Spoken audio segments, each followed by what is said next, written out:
just get something. All right, thank you for joining us on Political Mandate this wonderful Monday morning. My name is Benson Eribo. Today we're looking at the challenges of the former Deputy Senate President Kwerimadu and his wife Beatrice, who have been convicted by United Kingdom court on charges of organ trafficking. We're looking at the lessons from there and other nation building issues. Once again, thank you for joining us. My guest this morning, Pastor Chris. Pastor Chris Omobude is joining us all the way from Asaba. Thank you very much. He's a former newspaper magazine publisher, journalist, and now a cleric. Once again, you're welcome. Good morning. All right. Also on the show is Dr. Ose Agbeke, educationist and public affairs analyst. Doctor, you're welcome. It's a pleasure being here. All right. And of course, certainly not the least, Reverend Magical, celebrated author of over 28 books. One of most cerebral persons I've ever seen. Reverend Magical, you're welcome. It's a pleasure being here too. All right, gentlemen. Let's look at in fact, it was a topical issue throughout last week into this week. The travails of Ike Kwerimadu in faraway United Kingdom.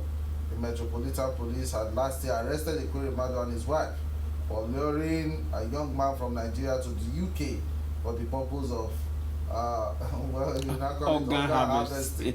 At that time, it didn't seem like organ harvesting to the Kwerimadu.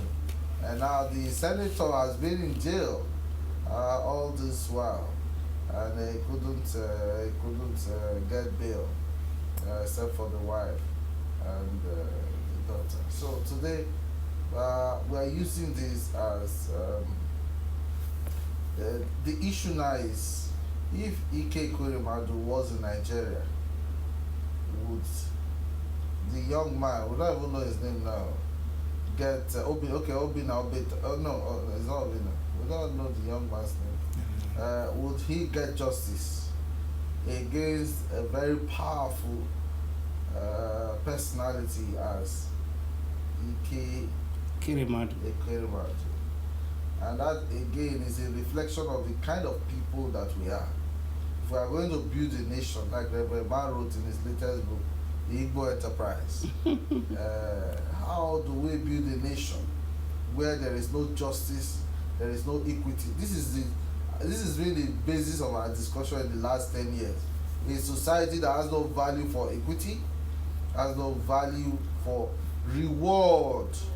A system where one man will earn 1 million naira as salary and another man earn 10,000 naira. There is no justice in that society. It is not justice. Okay. It is value for life. You don't play justice on animals. You play justice on humans. Human life. Okay. So when we don't have value for life, I'm thinking it's a transcend of what we were practicing traditionally. Yesterday, my brother in US sent me a video clip and a commentary, a documentary, of what happened when people were being taken on slavery to the United States and Italy and the rest of them, and certain things. And I sat down, started crying. And so at that particular time in the 17th century, 18th century, there was still this new value. There was just no value. No value. For human life. So where are these people coming from? Now the question is this: look at our president, the senators, and where are they coming from? They are still coming from the same unregenerated cultural backgrounds where if you have the voice, which was not prominently practiced in Igbo land, it is just like I said in that book, it is a social interaction. When people begin to move out from the environments and interact with other environments, the social value begins to get corrupt. If not, why shouldn't we have continued with our traditional value for human lives? Because our communities had a way of disciplining people. If you do wrong, each community, both in Edo, Shekiri, Nupe, and the rest of them, had a peculiar way of handling people so that people will learn their lessons and have respect for human life. Lastly, before you continue, nobody knows what a life carries. Each life carries a destiny. That destiny is utility to the community. Nobody lives on himself or for himself. Everybody is a contributor to the development of the society. So when we begin to see people who don't have value for us, we begin to ask, where are they coming from? And do they have value? If they have value, for whom? Is it a selfish value or a community value? So you understand that. So let us separate, is it a personal value or a relevant community value? I'm sorry, sir. Dr. Agweka, what do you think are some of the lessons our leaders and we ourselves can draw from the Ekweremadu's travel? Well, the lessons are numerous. For example, in the Constitution is there that everyone is equal before the law, and there is supremacy of the law.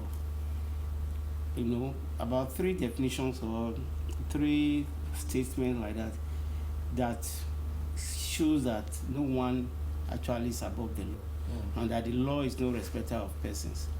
And I think this is what I've just played out in the case of A.K. Ekweremadu.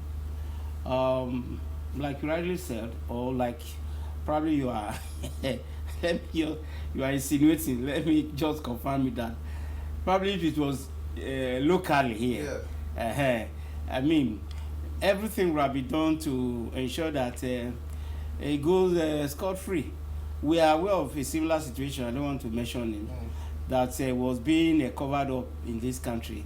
You know, somehow, I wouldn't know how, whether they came to arrest him in Nigeria, but in Britain, he was a former governor, you know, of one of the south states. He was imprisoned, you know, right there in the UK.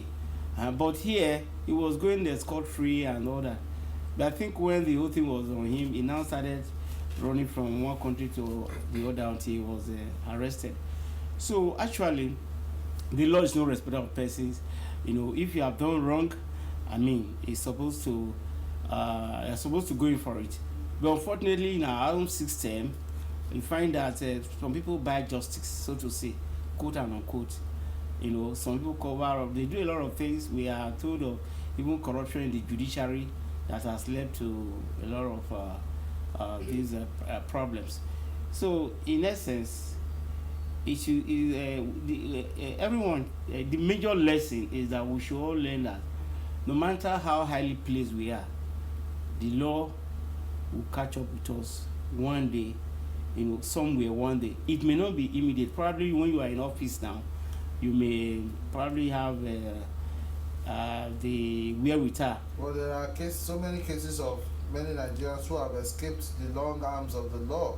Yeah. Especially within our crimes. Yes. So the more powerful you are, yes, the more powerful your crimes, the more powerful you evade justice. I'll come back to that. Pastor Chris, you know, what is your take on a very pathetic, you know, situation? I will start with this.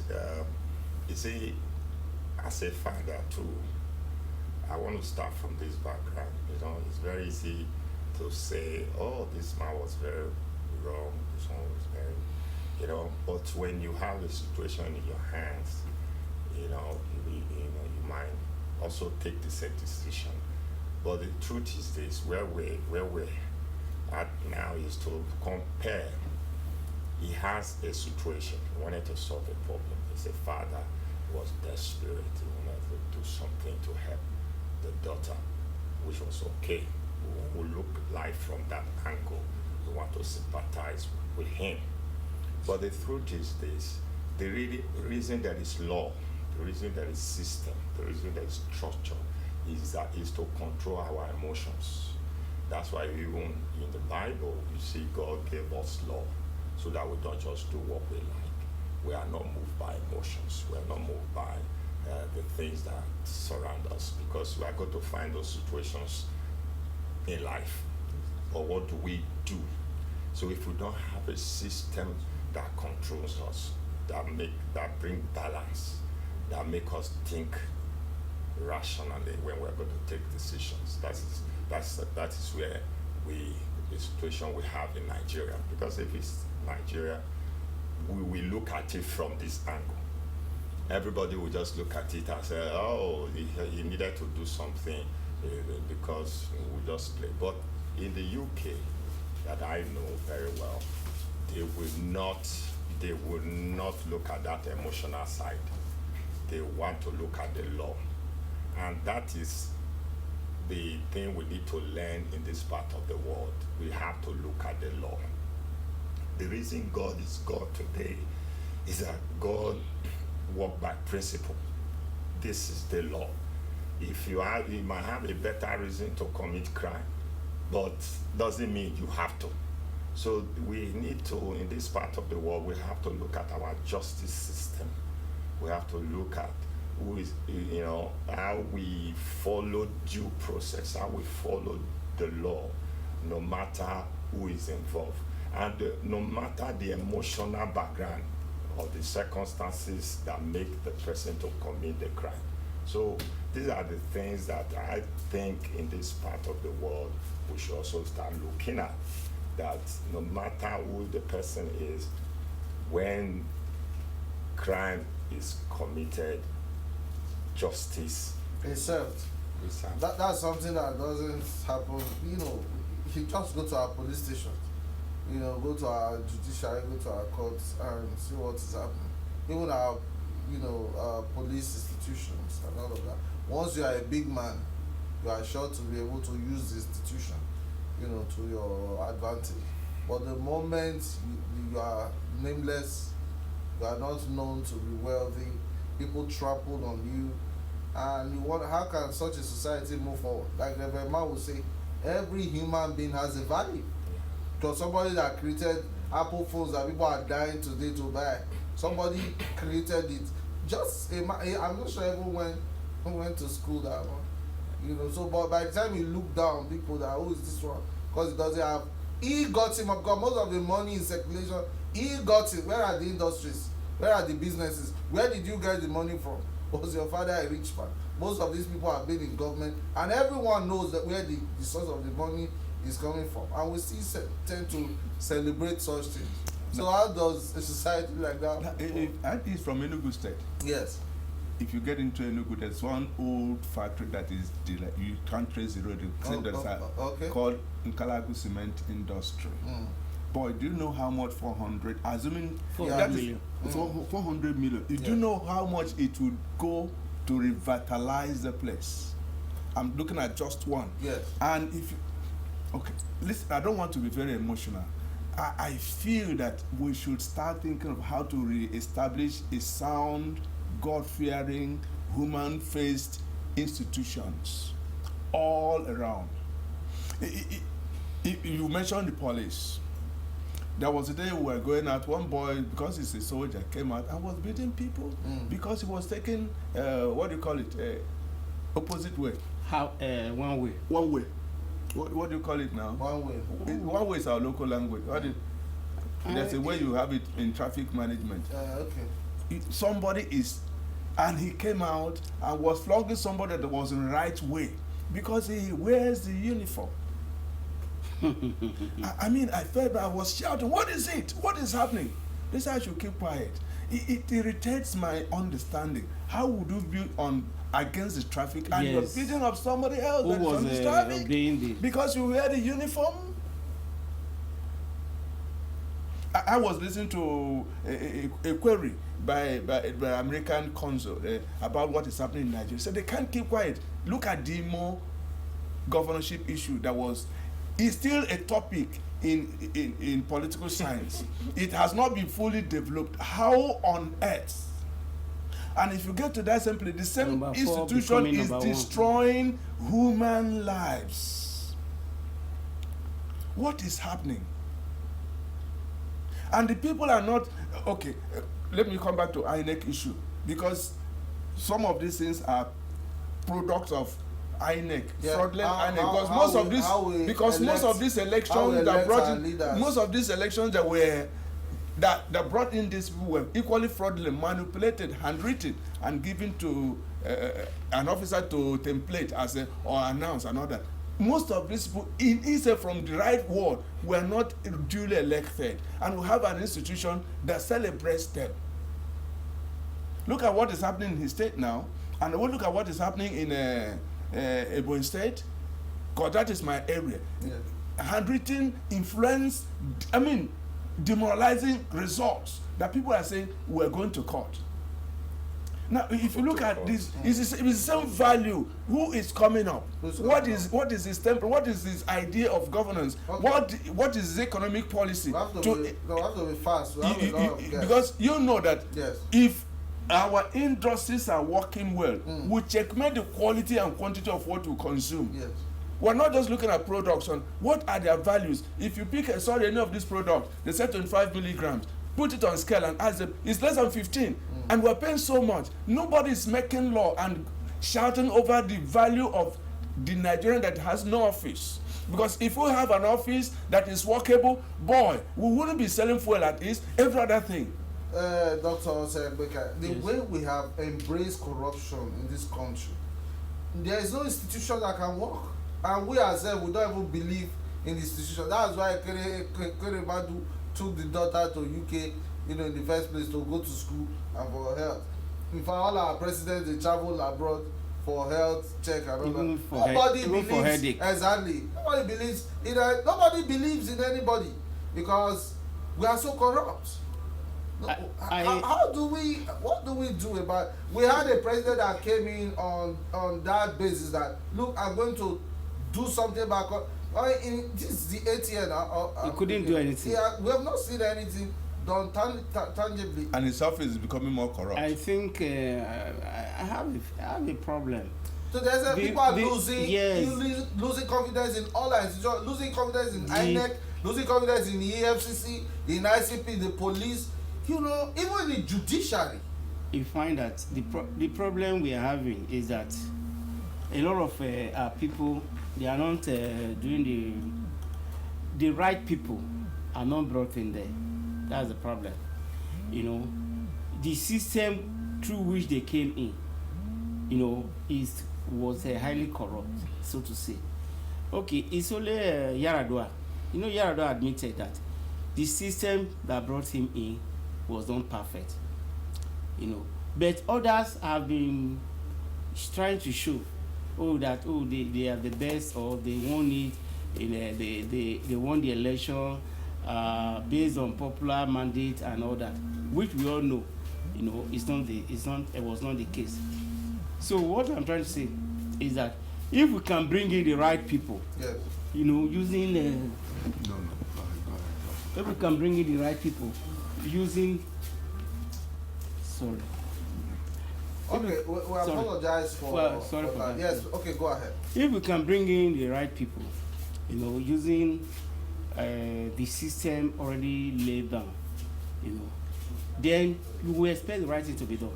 I was reading an interview with, given, I think about 11 years ago, granted by Richard Akinjide, Okay. and he said that when an issue now goes to court, particularly when it has to do with the high positions and all that, then it becomes difficult, to challenge or to win, because a lot of interests are now involved, and it could even lead to kind of violence. It could lead to, he didn't use that word exactly, but that there could be anarchy and all that, and that is why before election comes up at all, everything has to be certified.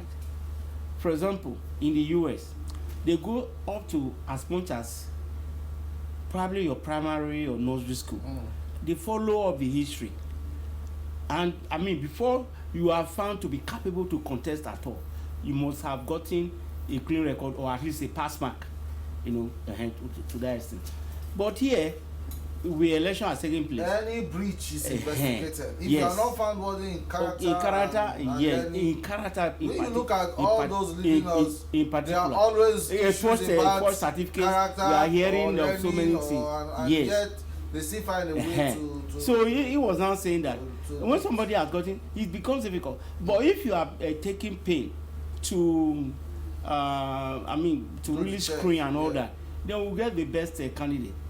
And that is what is happening in our country. You find that a lot of people with dubious background. In short, I keep on wondering. Most times I just sit down, I wonder, say, what is happening? Why is that people with a questionable character, questionable background, are those who are always eager?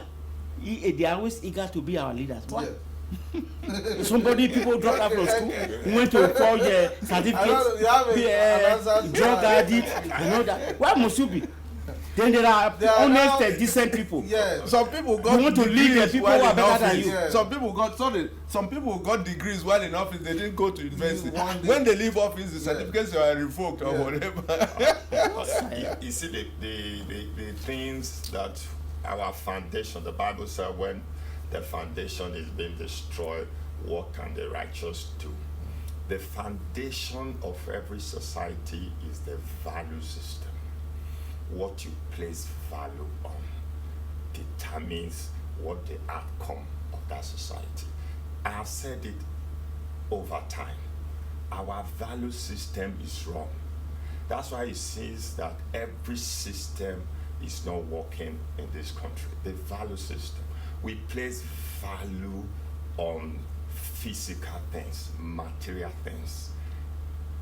You go to the educational sector, we place value on the certificate, not the competence of the person. If you are employing people, you look at their certificate. I have caused to interview people in my office who are first class in marketing, and I've spoken with them for maybe 30 minutes, and I said, no, you don't have it. You don't have this quality of a marketer.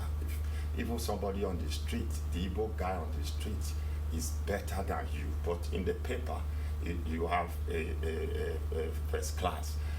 And you see, in raising our children, you see that parents place value on properties, building a house, building houses. Ikwemadu, when he was in UK, he has 40 houses. 40 houses in Nigeria. That's crazy. It's madness. So, you see, we place Not an estate. In different parts of the country. Value. We place value on material things. Why in the Western world? You see, many times people don't know why people go abroad. They don't know why systems are working. Because it's not, when people talk about system, people are talking of technology. It's not the technology, it's the human being that operate technology. We have seen it in our elections. We wanted to use technology. We now saw that the technology is being manipulated. It's the value. When you are looking at a politician, we are looking at the one that have money to food, that can buy food, that can give people money. So you see the society. See, sometimes we're trying to separate ourselves sometimes from the society, but we are the same. Go to the church. People are more interested in building a church building, have AC, have structure, have fine equipment, but not building the people. Government want to build roads, but they are not building the people, because the people you do not build will destroy whatever you build. They steal the bulb from the street light. The children that you do not train. We have seen in our society, a father have houses and he didn't invest time in his children. He dies. In the burial, they're already fighting for the properties because he never took time. We raise children, we don't invest in them. You see school systems, we are going to school just to have certificate, not to build our society. What is education? Education is actually to bring something inside of you so that you can be a problem solver. But we have raised people in this country to be a problem because they were not told that you are supposed to solve problem. That's why people come and begin to move around and creating problem. Because the value system is bad. And once the value system is bad, then the systems will not work. You see, look at INEC, for example, now. If it was in the developed country, the chairman will resign. Why? there is integrity issue, for him not to destroy that system, he will resign. Because over time, it's not about him, it's about the system. But here, it's about the people.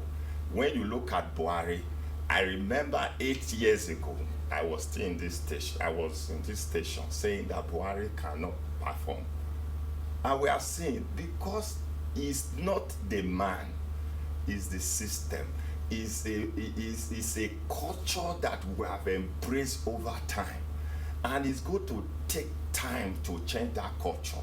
You see, even when I see people talk, I say, even you have children who are driving cars that we do not know how they got those cars.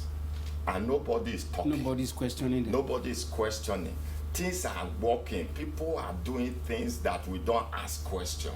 It's still brought down to what we place our value, because we believe that if you have money, how you get the money is not the question, is that you already have it. You have the money and spend it extravagantly. You see, Peter B said something very powerful. He said, it's not the outcomes, it's the process. This is what we need to start looking. If somebody becomes somebody, or becomes, what was the process? What was the value system? All right, thank you, Chris. Let's stop you there. So we can take a short break. Ojo, let's take a short break and bring in our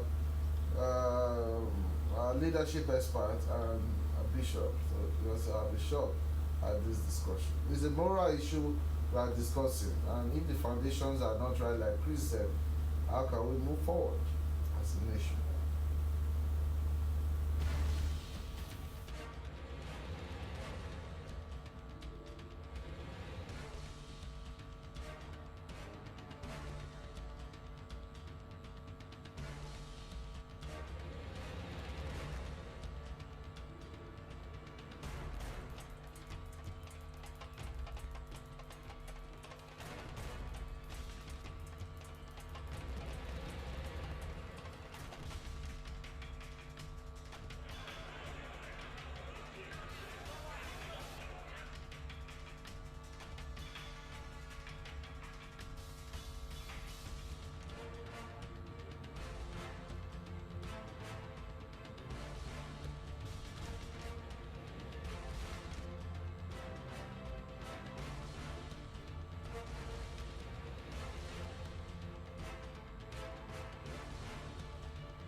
Welcome back. It's Political Mandate, and we are here with Bishop Solomon Oriafo and Pastor Solomon. Yeah.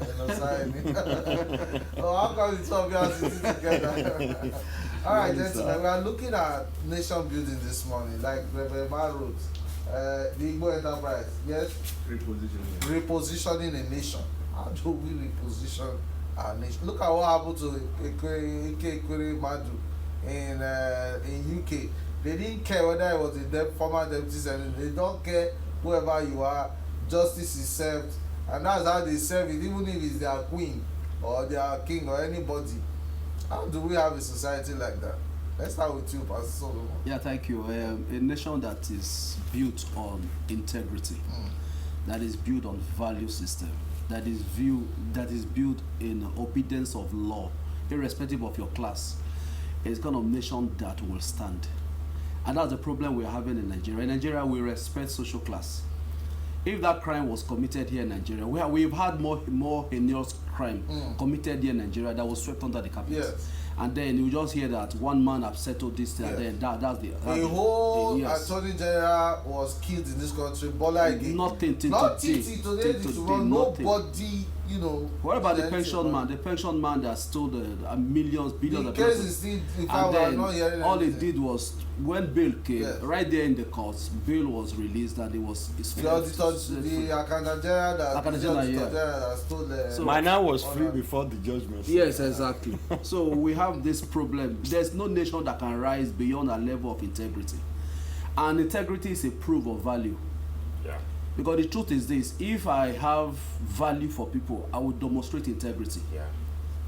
And I still want us to let us understand that integrity pays. No matter the system, integrity pays. We've had people during this last the election who refused to manipulate figures, and today they are being celebrated.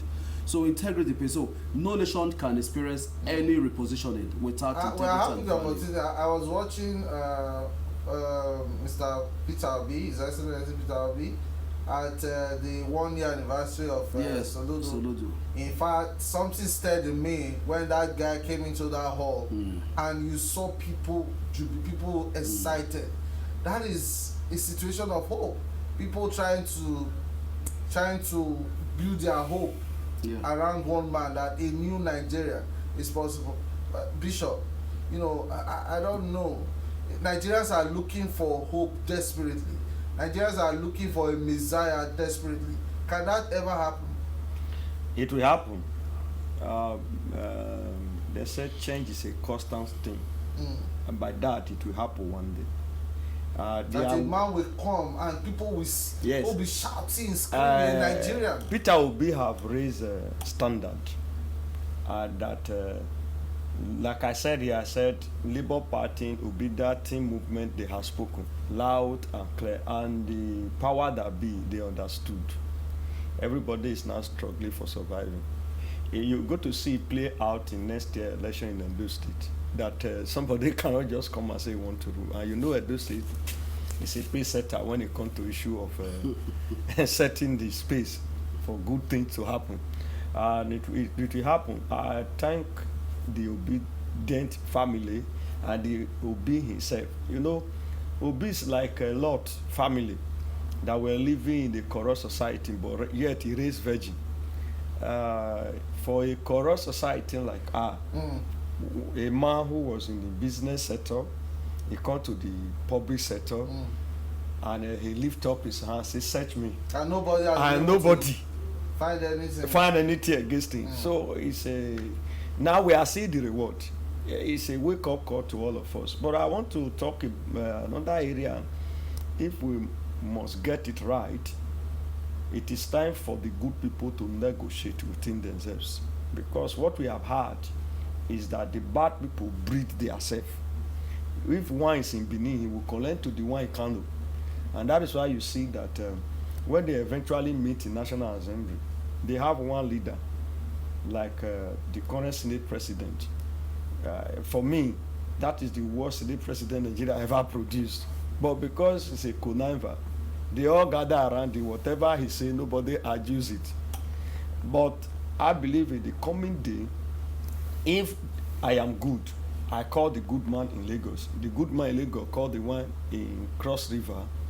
You'll see that we will chant a new cause. And that is happening through what Obasanjo gave to us. I think that is one good thing that have ever happened to this nation, that we can twist in our parlor and it will get to somebody in US.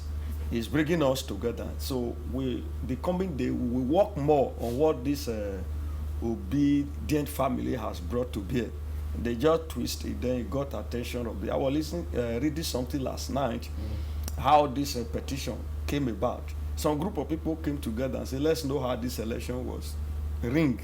And they start tabulating something. In the process of putting it together, what INEC thought cannot be assessed, they assess it. And it came to a point that they jammed something. They continue again, say no. If we do not bring result, it will look as if we were working for the mainstream party. So they fought and fought, and they got the result. They arrive at 10 million, and they submit it and say this petition can fly. This is the result. So those people, they were not paid voluntarily.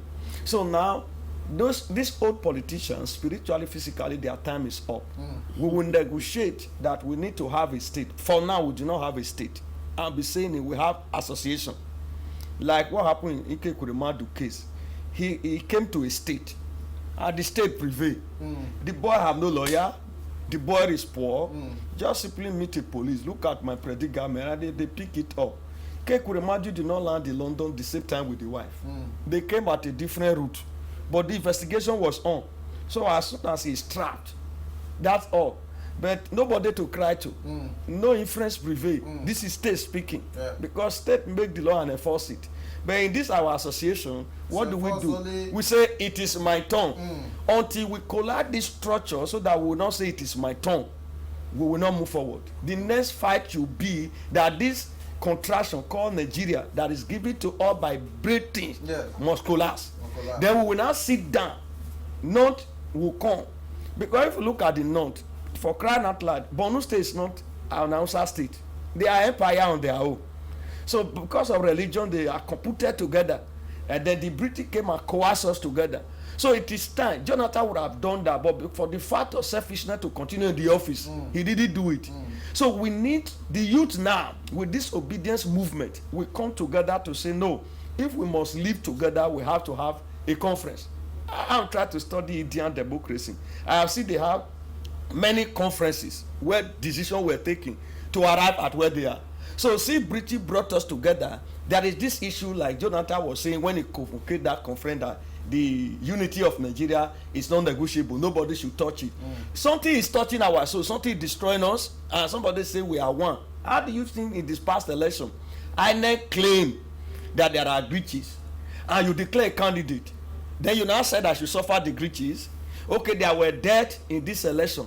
INEC went ahead and declared a candidate in Rivers State, Lagos State. Then you have given a room to impunity. INEC was saddled with that responsibility to regulate and tell whatever happened. INEC would have come out to say, no, we witnessed somebody die. Unbiased. Yes, somebody cannot die. We continue this election. Why do they continue? Because we are not a state. We are not a citizen. It doesn't matter. In this association, you are not a member. There are people that form this association. Okay, let me stop you there, because right now all the security agencies are on high alert. You know, if you just talk any somehow now, they pick you up. I'm not rich enough to. I can't wire. You know, so, and that's another thing. The impunity of our systems. You know, of our our institutions. You know, people can act with impunity and nothing can happen. They'll tell you can't fight government. You want to get to address that? That's Solomon that you round up. That's the issue of the association. Yes, that Bishop Solomon spoke about. It's association. Cannot say anything. Yeah, because there's no state. If there was a state, every state will have a structure that, irrespective of whatever you have done, you'll be penalized. And because because now there's an association, the association has the power to call their colleagues up there and say, let this person go free, irrespective of what this person has done. So until we break that power of association, in developed countries, there's no gap between the rich and the poor. You can walk into an office. I can remember a brother of mine said, was it not in Canada or one of these countries, European countries, said in Germany, he said he was on the queue trying to get something at a grocery store. It's all of a sudden the mayor of that same state came to, and he too was on the queue. He said once he cited him, he said, you know, our Nigerian factor now, he was not jittering, and they were like, why are you jittering? This man is being paid with our taxes. He's a servant and he's supposed to serve us. The man bought whatever he wanted to buy, carried them by itself, took it to his car and drove away. Why? Because he's not into association, he's into a state. So until we build the state mentality. And number two, we have this problem in Nigeria that we have this fiery thing that, okay, this man have done this, nobody can say anything, nobody can act, nobody can talk. If you talk, the association will mark you out and eliminate you. So until Nigeria graduate from association to a state where everybody operates at equal level, everybody's voice is heard, that you can go to a senator and tell the senator, explain to us what you have done with our money. Like what Peter B will tell you, go and verify. I mean of them can tell us, go and verify. If you can tell me, go and verify. I don't know, this Ekwerimadu's case, there was something I read, I don't know how true it is, that they were supposed to build a renal surgery, you know, in his own place. And then he embezzled the money, ate the money, that if the thing was actually built in his own state, he could not have had the thing. Allegedly, yes. If that is true, but that's why I said social media thing. That's a social media thing. But then, sir, sorry to just butt in. in our UBTH here, Yes. I have no person who have kidney issue treated in UBTH. Yes. He's alive as we speak. Okay. Nigeria doctor can do kidney transplant. Yes. But All the they reason need is the equipment. How much? is there, is there. It's not How the much? equipment is there. The Okay. doctor can do it. Yeah. But I was saying it from investigation. If they recommend you to abroad, you pay 10% of the money back to the doctor who do the recommendation. That is the effect That's of the the corrupt corruption system. thing we are talking about. In UBTH, somebody have eternal breathing in the brain. I was called to it that, oh, pray, do this thing. They rushed the person to UBTH. He was treated with just 50,000 naira. He's still alive. UBTH here can handle kidney issue. There is another hospital after before you get to Oluku, Dr. Bazo Aye can treat kidney, do kidney transplant. I'm not cursing, I just mentioned his name now. He can do it. He's in Benin here. The hospital is after UBH. Go up there, do it. Go there, you see facility. Just that, because this association is ridiculing this nation, it's heading this nation down. Things are not working. Once we remove this association and have a state, Nigeria becomes the enviable of other nations.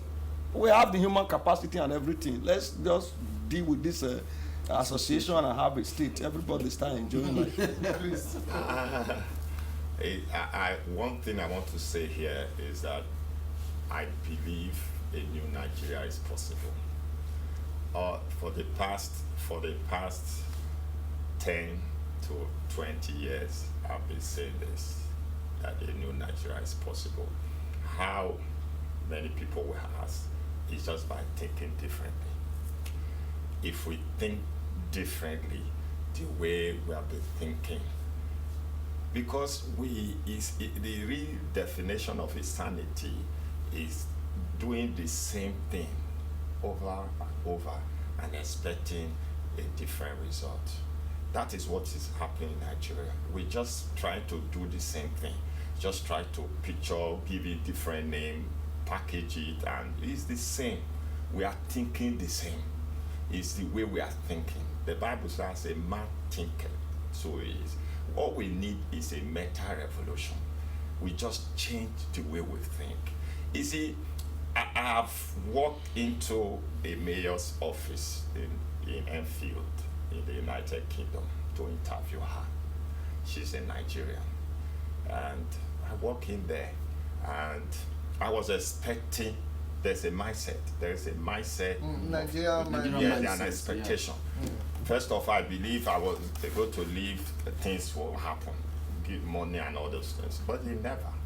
And how did you get to this position? You just follow a pattern and a system and you get there. But it's not like that here. See, system is built on mentality, on the way people think. If I think certain way, that's why you see principles are the same everywhere in the world. If I follow this precept, the Bible calls it precept by precept. If you follow it, you get the same, you get the result. The reason we are not getting the result the Western world is getting is because we have not followed the system, which is placing value on the human capital. You see, Peter Obi is an example that we are going to study. I tell people, as a pastor, study Peter Obi. As a politician, study him. You see, his lifestyle, even many pastors can't live that lifestyle. Just give a pastor money, things will change. He has bodyguard. He has everybody. Somebody sent me a picture, a pastor friend of mine. He lives in Oka and he was going to Lagos. And he showed a picture while he was sitting with Obi in the economic class in the plane. This is a billionaire. You see that his value system is not the same with average pastor. It's not the same with average man you see on the street. Because it's the value system. The reason politicians want to enter position is because the value we place on a person that have money, a person that have wealth. If you go abroad as a politician, you don't have money. The people that have money in abroad is farmers, not politicians. So you find that is the value where we change the value we place on physical things, and you will see the thing will just change. If I place a value on you, I want to respect you. I want to honor you. I want to do things. I want to invest in education. I want to invest in health. In your tomorrow, in your future, in your health. In everything, that well-being. Nobody go abroad and campaign on I will tie the road. He won't win. It's not because they don't need it, but they want to hear what you will do for me. Me, what will you do for my children? What will you do for education? What is the welfare? What is the health issue? That is what people fight for, because that is what is important to them. Because when people are aware, you see, all these issues that people can eat well, people can do this, you find that this class, somebody, you live in a place, somebody is buying a house of 200 or something million. I can tell you here, 80% of people living in the United Kingdom, 80% Yes. don't have £1,000 Yes. in their account. Chris, you have been around. Somebody who works in maybe in a nightclub as a cleaner, can he afford to own a house in the UK? Yes, because there is a system that equalizes everybody. You see, the difference is you just make life easy for everybody. There's a system. And because the system is working, is because there's a moral. You see, a brother told me, he said, being a pastor in Nigeria, you are not just teaching people spirituality, you are still teaching them morals, which is very difficult.